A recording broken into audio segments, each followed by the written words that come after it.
Hello guys, bersama saya lagi dalam Alright Napa Channel. Panas dan gempak sahabat-sahabat semua. Apabila hari ini Lokman Adam sekolahkan Hadi Awang yang membuat tuduhan dangkal, yang bobrok dan sebagainya. Kita boleh nampak seakan-akan pimpinan-pimpinan pembangkang Presiden PAS ini tidak menghormati sahabat semua perlembagaan persekutuan, sedangkan hakikatnya mereka sebagai ahli parlimen telah mengangkat sumpah untuk menjunjung perlembagaan, seperti yang kita lihat yang viral di media sosial, ditunjukkan bagaimana mereka mengangkat sumpah sebagai ahli parlimen. Tapi mungkin kerana mereka sudah lupa perkara itu, kerana kebusukan hati, kehitaman hati yang melanda kepada pembangkang hari ini. Jadi sahabat semua, menarik untuk kita ikuti pencerahan bagaimana begitu berangnya Lokman Adam terhadap Presiden Parti PAS ini. Jadi tanpa buang masa, mari kita tonton dan juga lihat video ini. Soalan pertama kita hari ini tu saya petik kenyataan Hadi Awang yang mengatakan atau mendakwa akal hakim dipengaruhi oleh penjajah. Hadi Awang menjawab, mengatakan bahawa akal hakim dipengaruhi penjajah berkenaan isu ni Elin. Ni berhubung dengan bak kata orang tu undang-undang yang kononnya undang-undang penjajah lah. Saya nak beritahu dengan Haji Hadi, pergi kat kedai, mana-mana kedai yang ada jual cermin tu, cermin diri dia sendiri. Dia adalah salah satu produk penjajah. Kenapa saya kata dia salah satu produk penjajah? Parti Islam ni adalah sebuah parti yang hipokrit, tuan-tuan. Dia bicara soal nak mengangkat Al-Quran dan Sunnah, tetapi pada hakikat dan realiti dia, Parti PAS itu pun ditubuhkan berdasarkan undang-undang yang ditinggalkan oleh penjajah. Dia bukan menggunakan Al-Quran dan Sunnah. Dia ada perlembagaan parti dia sendiri. Dia hari ini pun menjunjung perlembagaan negara. Dia menjadi ahli parlimen pun menggunakan apa yang ditinggalkan oleh penjajah. Dan dia terlibat dalam soal pelantikan Perdana Menteri. Baik pelantikan Tan Sri Muhyiddin Yassin, begitu juga dengan pelantikan Ismail Sabri. Beliau terlibat. Itu adalah juga sebahagian daripada peninggalan penjajah. Kalau dia tak boleh terima hakikat bahawa Malaysia ini, kita mengamalkan undang-undang yang ditinggalkan oleh penjajah, maka PAS ada pilihan untuk tidak mengikuti apa yang bukan datang daripada Islam, apa yang ditinggalkan oleh penjajah. Dia boleh boikot pilihan raya. Ada tuan-tuan dengar PAS boikot pilihan raya kerana Malaysia tidak mengamalkan sistem pentadbiran Islam? Ada? Tak ada, tuan-tuan. Jadi macam mana dia nak kata hakim ni yang kita tahu dia mengambil undang-undang yang memang pun berasal daripada British law ataupun undang-undang penjajah. Tiba-tiba dia komplain hakim berminda ataupun berotak penjajah, sedangkan dia hakikat dan realiti dia juga mengamalkan apa yang ditinggalkan oleh penjajah. Ini belum lagi saya komen tentang sistem pemilihan PAS. Sistem pemilihan PAS pun tidak Islamik, tuan-tuan. Kalau nak dikira dari segi Islamik ni, lebih Islamik sistem pemilihan Parti Amanah, lebih Islamik sistem pemilihan DAP daripada sistem pemilihan PAS. Kalau ikut cara Islam, kita nak pilih khalifah ni dipilih menggunakan apa dia panggil Majlis. Bukan. Dia menggunakan konsep syura. Macam DAP, dia mula-mula dia pilih Central Working Committee. Dia pilih ahli jawatankuasa pusat. Bila dah ada ahli jawatankuasa pusat, dah ada council tu, barulah mereka berbincang, bermesyuarah, mereka pilih seorang ketua secara syura. Macam amanah buat. Mereka pilih presiden, dia pilih Datuk Seri Muhammad Sabu secara syura. dipilih oleh komiti di peringkat pusat. Tapi Presiden PAS dipilih menggunakan sistem demokrasi. Dipilih oleh para perwakilan. Dipilih menggunakan kaedah penjajah. So, sebelum bercakap tu, Haji Hadi cubalah pakai otak sikit lah. Kalau kamu ambil, dia selalu saya guna balik ayat dia. Kalau kamu ambil Islam suku, politik suku, janganlah cakap orang lain tu mengambil menggunakan otak penjajah dan sebagainya. Pada hakikat dan realitinya, kalau kamu cermin diri kamu sendiri, kamu akan tahu bahawa kamulah salah seorang daripada produk penjajah. Okey. Okey tu. Kalau kita lihat kan kenyataan Hadi Awang ni, seolah-olah dia tak percaya pada Perlembagaan Persekutuan, sedangkan dia dah angkat sumpah sebagai itu sebab hakikat dan realiti dia, Haji Hadi ni seorang yang cukup hipokrit. Takkan dia tak tahu bahawa dia masuk bertanding pilihan raya tu pun menunjukkan dia mengiktiraf sistem yang ditinggalkan oleh penjajah. Kalau dia tidak iktiraf, maka PAS boleh boikot pilihan raya. Kalau dia tak nak sistem penjajah ni. Dan bila dia ada kuasa, berada dalam kerajaan, kenapa tak tukar sistem perundangan kita? Tukarlah. Ini bukan setakat tak tukar. Dulu yang dia laung-laungkan nak laksanakan hudud, tak ada. Dah jadi hudat dah. Dulu nak laksanakan RUU 355. Ada dia buat RUU 355? Tak ada. Yang jadi REE for Nusi. Yang itu yang jadi. So tak payah duk sembang lah. Okey? Tapi tu boleh ke dia ambil tindakan di atas kenyataan dia ni? Kalau kenyataan dia itu jelas menghasut orang menolak sistem demokrasi Malaysia, boleh. Dia boleh didakwa di bawah Akta Hasutan. Sebab dia punya tindakan itu boleh menyebabkan orang menolak sistem pemerintahan yang ada di Malaysia ini. Amalan demokrasi yang ada di Malaysia. So dia menjejaskan amalan demokrasi. Okey? Begitu apa yang saya lihat Hadi Awang dan PAS ni, dia sengaja cuba melaga-lagakan Mahkamah Syariah dan Mahkamah Sivil supaya wujudnya ketegangan dan cuba menakut-nakutkan orang Melayu. Ketika dia berada dalam puncak kuasa, termasuklah masa dia menjadi Duta Besar Gaji Buta, pada ketika itu kita tak pernah pun nampak idea bernas daripada otak dia ni untuk menyelesaikan masalah pertindihan, contradiction di antara undang-undang di peringkat negeri dengan undang-undang federal ataupun Perlembagaan Persekutuan. Tapi nasib baik kerana walaupun kita tak expect otak dia ni boleh berfungsi dengan baik, kurang-kurang bekas tusa politik dia boleh berfikir bekas tusa politik dia, Dr. Samsuri, Menteri Besar Terengganu, mengakui, secara tak langsung dia mengakui, dan dia kata selepas ini Terengganu akan kaji semula undang-undang yang kata orang tu bercanggah dengan apa yang dilaksanakan di peringkat persekutuan, dan dia akan cuba selaraskan. Ini kalau orang boleh berfikir, senang sikit. Okey.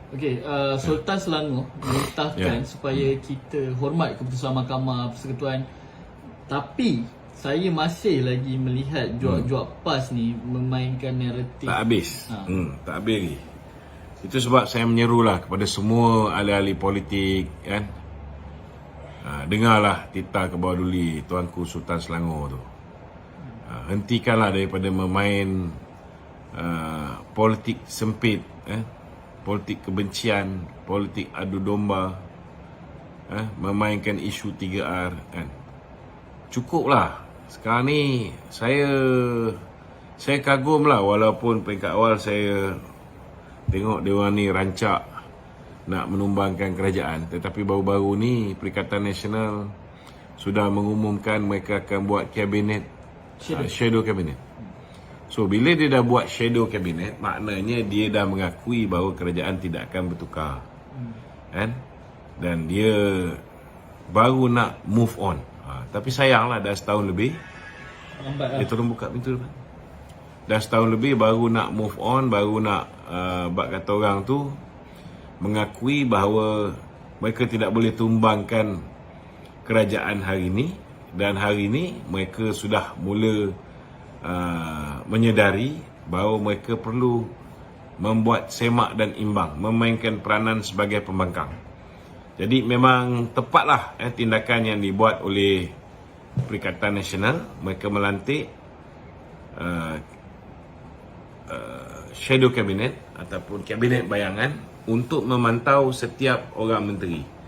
Setiap pemimpin mereka, setiap ahli parlimen mereka akan memantau kementerian-kementerian, dan akhirnya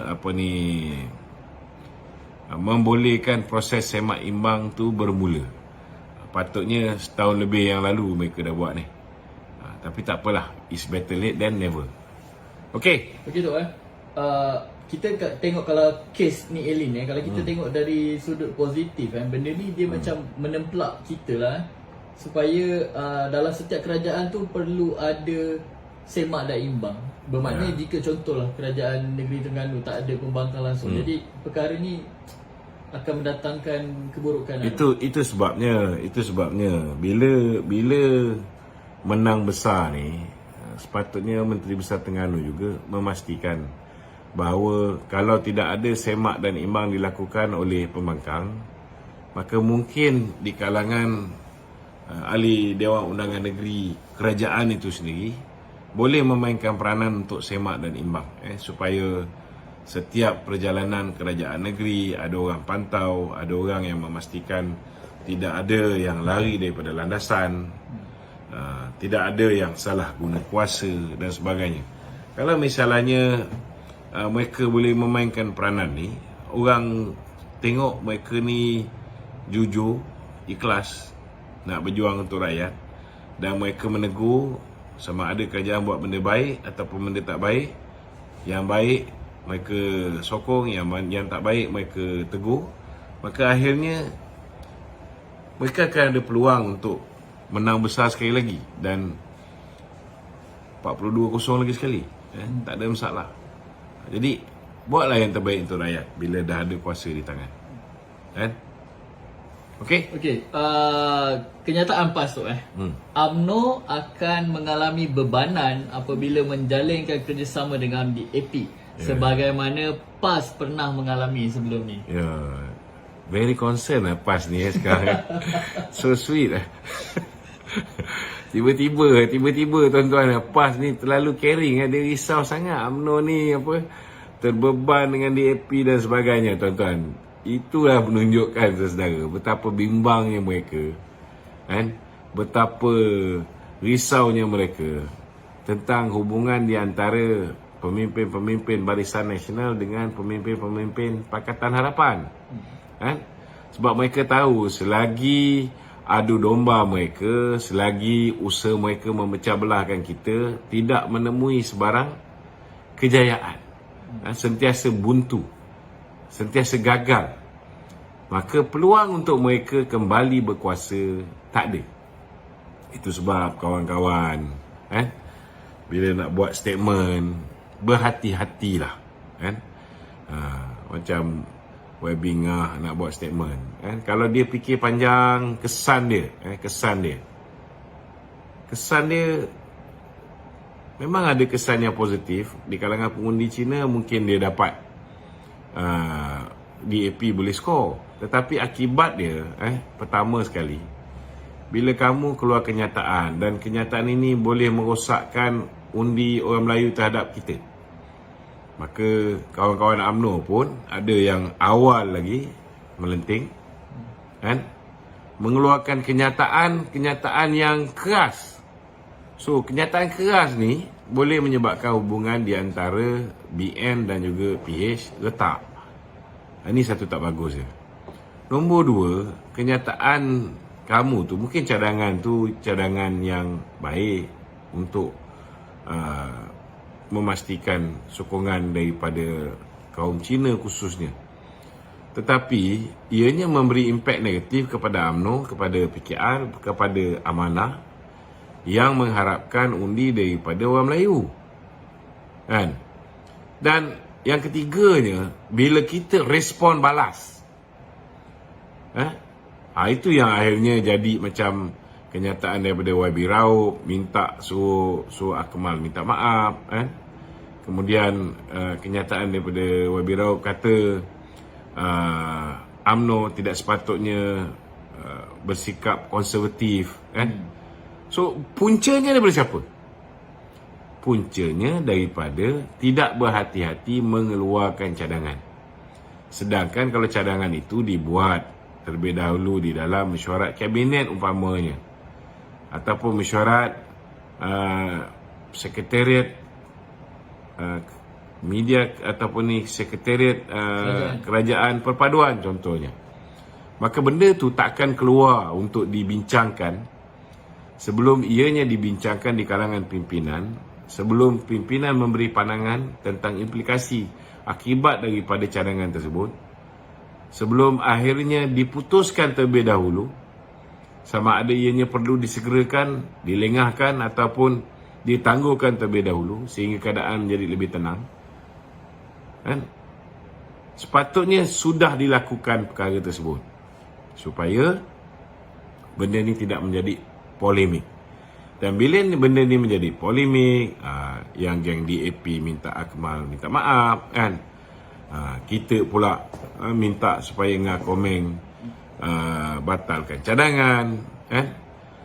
Kita bertikam-tikam lidah. Untuk apa? Itu sebab kita semua kena work smart. Kita kena work smart, elakkan daripada mengeluarkan kenyataan-kenyataan yang kontroversi. Sebab sekarang ni dah terlalu banyak isu yang kita kena hadap, kan? Janganlah ditambah lagi. Okey? Okey tu ini isu rakyat lah. Semalam diumum oleh kerajaan berkenaan dengan beras madani yang berharga RM30 sekampit. Tetapi hari ini keluar kenyataan daripada Maidin, owner Maidin, yang dia cakap kalau beras sekampit RM30, lepas tu dalam kenyataan media semalam menyebut tak ada lagi beras super special tempatan yang berharga RM26. Macam mana ni? Siapa yang cakap tak ada? Melalui kenyataan media Maidin lah. Belum ada lagi. Dia sebenarnya macam ni, kena faham. Kita kena faham dia ada dua jenis beras. Satu beras import, satu beras super special tempatan. Beras super special tempatan ini beras hasil daripada produk tempatan, daripada petani-petani, pesawah-pesawah tempatan, kan? Beras ni memang kerajaan ada bagi banyak subsidi. Nilai dia RM26 1 kilogram. Okey? 10 kilogram. 10 kilogram. RM2.60 1 kilogram. Beras ni tak ada perubahan harga. Cuma bekalan beras ini ada masalah sekarang. Bekalan beras ini ada masalah. Kenapa bekalan beras ini ada masalah? Kerana kita kena faham juga bahawa dari segi penghasilan dia, dari segi penawaran dia tu sangat berkurangan. Kita punya permintaan lebih daripada apa yang kita mampu hasilkan. So ini menyebabkan beras-beras super tempatan 15 ni banyak tempat tak ada, terutamanya di negeri Kedah memang bermasalah. Ini juga adalah peranan kartel dan sebagainya. Dikala Kementerian Pertanian dan Keterjaminan Makanan melakukan usaha-usaha untuk memastikan stok beras tempatan ini dapat ditingkatkan semula, dalam masa yang sama juga ada usaha untuk memastikan bahawa harga beras import ini tidak terlalu mahal.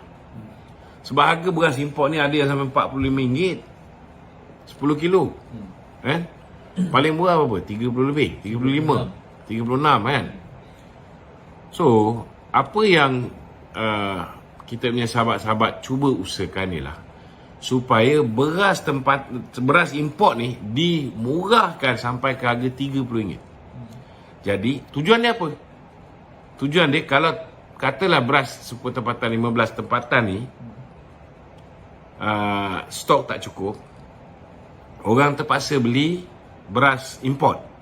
Beras import tu harga beza RM4 ataupun beza dia 40 sen sekilo. Satu RM22.60, satu lagi RM3 satu kilo. So tak adalah terasa sangat. So bila kerajaan buat benda yang baik, patut sambutlah baik. Tak ada pun kerajaan cakap, oh kita buat beras beras putih Madani ni RM3 1 kilogram, maka lepas ni tak ada beras tempatan. Tak ada, kerajaan tak ada sebut macam tu. Beras 10 tempatan masih ada. Ada pula yang kata, oh ini dulu masa kerajaan bagi monopoli kepada Bernas, tak ada masalah. Sekarang bila kerajaan dah pecahkan monopoli, baru bermasalah. Bila pula ada pecah monopoli ni? Dia orang ni cakap macam ni, Papa Berak, Papa Berak pula apa kan? Papa Berry? Papa Gomo. Bukan, Papa Berry. Papa Berry. Cakap tak menggunakan otak. Main sebut petik je. So kita jangan ikut orang macam ni. Sebab mereka ni bercakap tak berdasarkan fakta.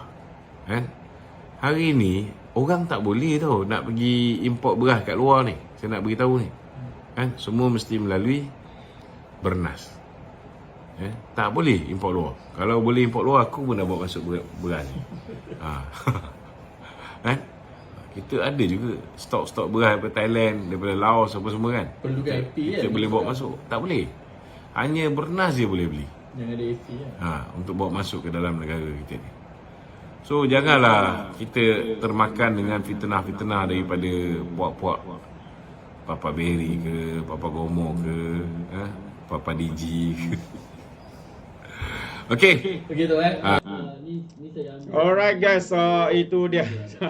Agak lucu juga, tapi apapun ya, benar apa yang dikatakan oleh Lokman Adam ya, berkaitan dengan tuduhan dangkal dan juga kenyataan terkini ya daripada Presiden Parti PAS ini, yang kelihatannya membuat tuduhan sembrono, hanya main sedap mulut ya, tapi hakikatnya beliau sendiri telah mengangkat sumpah untuk menjunjung perlembagaan persekutuan. Adakah beliau sudah lupa perkara ini, sahabat-sahabat semua, kerana kehitaman, kebusukan, perasaan hasad dengki yang ada kepada pemimpin-pemimpin PAS ini memang amat memalukan. Bagaimana pandangan anda sahabat semua? Anda boleh berikan di dalam ruangan komen. Tapi ingat, komen dengan cara berhemah. Terima kasih. Izinkan saya untuk mengundurkan diri. Dan seperti biasa, peribahasa mengatakan, tak apapun kangkap, 2 ton keinginan. Dalam bahasa Melayunya, tubuk dadah, tanya selera. Sekian daripada Orang Indonesia Channel. Kita berjumpa lagi. Bye-bye.